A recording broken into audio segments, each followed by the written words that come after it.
लेते हैं।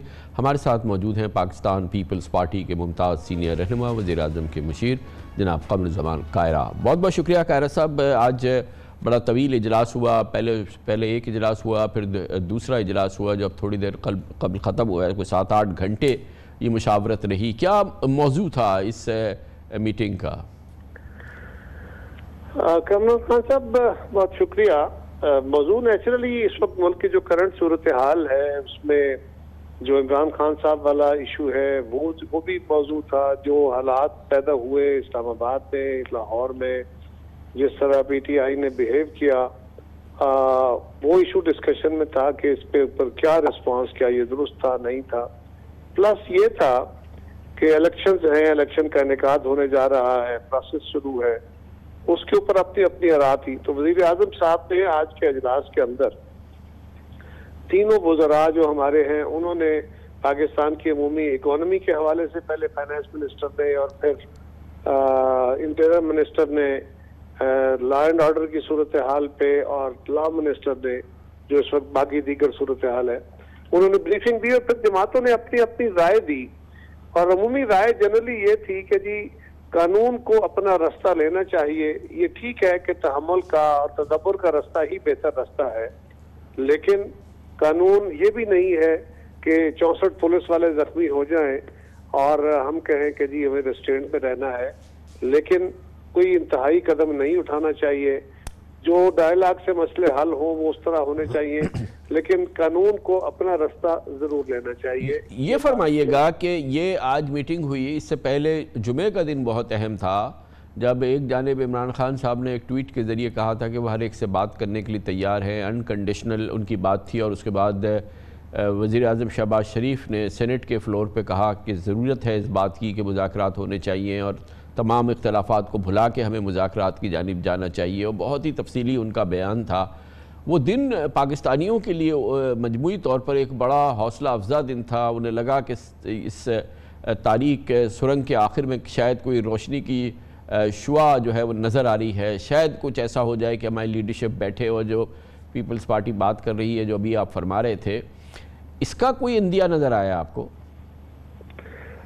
देखिए कामरान साहब, इमरान खान साहब का जो रवैया था ना, पहले पॉलिटिक्स में, फिर पार्लियामान के अंदर उनका अपोजिशन में भी, हुकूमत में भी और फिर अपोजिशन में, वो रवैया अपने मुखालिफिन के साथ बहुत हद तक कमेज और किसी भी तावन के से बिल्कुल वो बर्रा दूर। बल्कि जब भी आप इस बात के गवाह हैं कि अब जब से हमारी हुकूमत आई है, खान साहब अपोजिशन में गए, उसके बाद भी जब जब उन्हें इस बात की तरफ मीडिया की तरफ से, इस मुल्क के इंटेलिजेंसिया की तरफ से, सियासी जमातों की तरफ से, हुकूमत की तरफ से ये कहा गया, तो उसके जवाब में उन्होंने गाली गलौची किया है, उन्होंने कभी अंदिया नहीं दिया। हम तो हमेशा ये, और उसके जवाब में यकीनन थोड़े से लहजे तल्ख हो गए, हर तरफ से हो गए, हमारी तरफ से भी ये लहजों में तल्खी आ गई, जो नेचुरल है, कितना अरसा बंदा बर्दाश्त करे, हम भी इंसान है। दूसरा ये हुआ, और अब जमातों के अंदर से भी एक प्रेशर बिल्ड होता है कि जी हर वक्त आप गालियां खाते रहते हैं, फिर भी आप इसमें, लेकिन एनी हाउ हमें बहरहाल इन मुश्किल हालात में भी अपने असाब पे काबू रखना है और डायलॉग का रास्ता बंद नहीं करना। खान साहब ने जो ट्वीट किया उसके बाद वजीर आजम पाकिस्तान ने एक प्रॉपर फोरम पे, जो सेनेट का फोरम है, उस पर उन्होंने खड़े होकर कहा कि हम इस पे बिल्कुल तैयार हैं, लेकिन उसके बाद खान साहब की तरफ से कोई बात नहीं आई। ट्वीट कोई अहमियत नहीं रखता। इसमें तो देखिए कायरा साहब, इसमें तो अब हुकूमत को अहल करनी है ना बात। अब ये बिल्कुल एक कंफर्म बात थी कि हुकूमत एक मुज़ाकराती कमेटी बनाए और इस अमल का आगाज़ करे, और अगर सिर्फ यही मसले का हल है तो अब इसमें देर किस बात की है? देखिए खान साहब, एक बात समझिए कि एक बात यह है, जो ट्वीट होता है ना, ट्वीट में तो उन्होंने कहा कि मैं सबसे बात करने को, तो मुल्क के फलाह के लिए मैं हर ताकत से, हर सब पद से बात करने को तैयार हूँ। जनरलाइज स्टेटमेंट है। इसको मुज़ाकरात की ऑफर करना, या आप जो उस वक्त की हुकूमत है उसको गालियां नहीं दूंगा, मैं उनसे बैठ के बात करने को तैयार हूँ, इसका अंदिया तो नहीं है। इसके बावजूद वजीर आजम ने on the floor of the house कहा कि हम हाजिर हैं।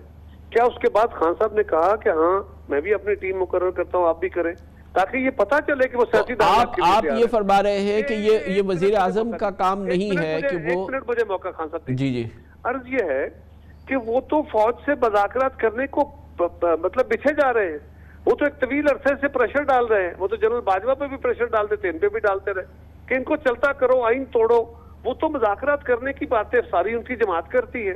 लेकिन तो कायरा साहब फिर मतलब ये है कि मुज़ाकरात का हल नहीं हो सकता ना, अभी आप जो फरमा रहे हैं जो इसका लुब्बे लबाब फिर हम ये निकालें और ये 22 करोड़ लोग भूल जाएं कि अब इसका कोई मुज़ाकराती हल निकलेगा, अब जो भी निकले ऐसा नहीं करें, ऐसा नहीं करें। इशू ये है कि जो मुज़ाकरात की तरफ नहीं आ रहा, यानी वजीर आजम पाकिस्तान अगर सेनेट के फ्लोर पे मौजूदा और साबिक सेनेटर्स के सामने सारी कौम के सामने लाइव टीवी पे आगे कहे कि हाँ हम बात करने को तैयार हैं और हम करेंगे और तफसील से बात करें, उसके जवाब में जनरल एक जस्ट ट्वीट के मैं हर हुकूमत से बात करने को तैयार हूं। जवाब तो वजीर आजम ने दिया था, इमरान खान ने तो पहले बात की थी ना, ट्वीट उनका, और उससे एक हफ्ते पहले उन्होंने तकरीर भी की थी। इमरान खान ने ट्वीट किया कि मैं किसी से भी बात करने को तैयार हूँ, मुकम्मल हर लम्हे पे हर आदमी से बात करने को, हर मौजू पे तैयार हूँ, और उससे पहले तकरीर भी की थी। से मुराद था फौज, वो तो उनकी है एजेंसीज।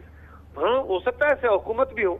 जब हुकूमत की तरफ से वज़ीर आज़म ने ये कबूल कर लिया तो उसके बाद कोई स्टेटमेंट उन्होंने दी हो कि हाँ ओके अगर हुकूमत तैयार है तो मैं भी अपनी टीम बिठाता हूँ, वो भी उठाए। तो अब ये मामला खत्म हो गया क्योंकि इमरान खान ने उसका ये बयान नहीं दिया जैसे आप फरमा रहे। हमारी तरफ से खत्म नहीं, हमारी तरफ से वज़ीर आज़म का बयान मौजूद है।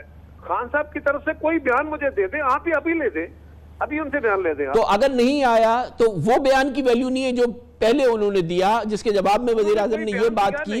अब ये पूरी कौम का मुज़ाकराती हल भूल जाना चाहिए कि क्योंकि इमरान खान ने इसका जवाब नहीं दिया तो खत्म ही मामला। मुज़ाकराती हल याद रखना चाहिए और कौम को मुज़ाकराती हल के रास्ते में रुकावट कौन है ये भी याद रखना चाहिए, और आपको भी इसका बयान करना चाहिए कि अगर वज़ीर आज़म पाकिस्तान स्पेसिफिकली कह रहा है और on the floor of the house कह रहा है और उसके इससे पहले खान साहब सिर्फ एक जनरलाइज कर किसी से भी बात करने को तैयार हूं, ये क्या स्टेटमेंट है? आप इसको पॉलिटिकल स्टेटमेंट समझते हैं वैसे? तो अच्छा फिलहाल इसका कोई इम्कान नहीं है क्योंकि खान साहब नहीं चाहते तो कोई मुज़ाकरात नहीं। हाजिरी है, मैं तो आपको ऑफर कर रहा हूं कि आप खान साहब से कहिए कि वो इस बात को कबूल करके कोई बयान तो दे लें। आप कहिए उन्हें। अरे बयान तो पहले दिया था ना खैरा साहब, बयान नहीं है, वजीर आजम से 2 घंटे पहले उन्होंने दिया था। वजीर आजम की ऑफर कबूल करने की बात की है किसी ने? खान साहब यूं ना करें, वजीर तो अच्छा तो हम भूल जाते हैं ना, हम कौम को कहते हैं कि भाई ये नहीं होगा मुज़ाकराती हल। नहीं, आप कौम को जो चाहे कहें, आपको मुबारक हो, लेकिन आपका हक है। सवाल ये नहीं है, सवाल ये है कौम को सच क्या कहना है। वजीर आजम पाकिस्तान ऑन रिकॉर्ड है, लेकिन इमरान खान ने जनरली कहा मैं किसी से भी बात करने को तैयार हूँ। इमरान खान की इस हवाई को आप बड़ा सीरियस बयान दे रहे हैं और वजीर आजम के on floor of the house दिए हुए बयान को जो सारी कौम के सामने है, इन पर्सन है, उसको आप कोई अहमियत नहीं दे रहे। तो ये फरमाइए कि आज ये जो इजलास हुआ बड़ा अहम और ये बड़ा 8 घंटे का इजलास है, इसमें पीपल्स पार्टी की लीडरशिप नहीं थी, जरदारी साहब नहीं थे, बिलावल साहब नहीं थे। जरदारी साहब मुल्क में नहीं है, बिलावल साहब तशरीफ लाए काफी लंबे टूर के बाद और हमें उन्होंने भेजा था। हम 3 लोग थे उसमें, नवीद कमर साहब थे, शरीर रहमान साहब थी, मैं था। हम भी पार्टी के कारकुन हैं और हमें उन्होंने मैंडेट के साथ भेजा था। तो वहां पे कोई बात हुई इन मुज़ाकराती, या ये बात हुई कि इमरान खान ने क्योंकि जवाब नहीं दिया तो अब ये बात आगे नहीं बढ़ेगी? नहीं, उसमें ये बात भी हुई मुज़ाकरात होने चाहिए, उसमें ये बात भी हुई कि इलेक्शन का इनेकाद कैसे होना चाहिए, उसमें यह बात भी हुई कि इमरान खान साहब ने जो मुल्क में तमाशा लगाया हुआ है इसको इस तरह हैंडल नहीं करना चाहिए। पुलिस के साथ जो ज्यादती हुई, जो स्टेट को उन्होंने बिल्कुल पैरालाइज करने की बातें की हैं, ये सारी बातें हुई। हर जमात ने अपनी अपनी राय दी।